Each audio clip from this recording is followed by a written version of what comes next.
also mentions the ointment is truly helping her legs, and Sarah has no choice but to rush out of the room to interrupt Abigail's punishment.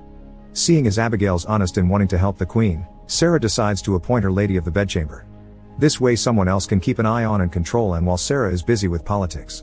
It also means that now she hangs out on the upper floors. Samuel often gets the chance to stare at Abigail whenever she passes by.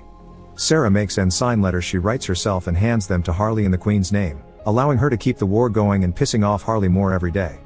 Most lords are against Sarah, and her only ally is Lord Godolphin, who always tries his best to calm down Harley's anger.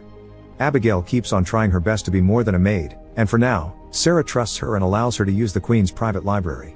One afternoon, Sarah takes Abigail outside to teach her how to shoot, so Abigail takes the chance to ask Sarah how she can support war when it puts her husband in danger. Sarah explains there's always a price to pay for safety, and she's willing to pay it.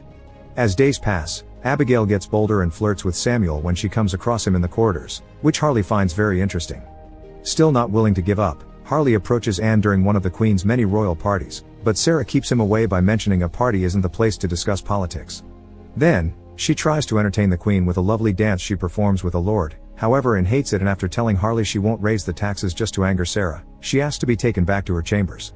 Anne slaps Sarah, who apologizes for her making Anne jealous.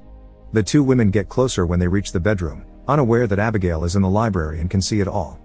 This is how Abigail learns the Queen's biggest secret: she's having an affair with Sarah. Doing her best to be quiet, Abigail sneaks out of the room and bumps into Harley, who wishes to have a talk with her. He knows Abigail used to be a lady, and he promises he could bring her back into the higher leagues if she accepts to spy for him.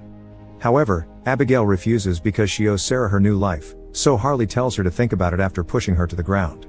The next day, Sarah convinces the Queen to announce there will be a tax rise after all. Annoyed, Anne requests to be taken back to her chambers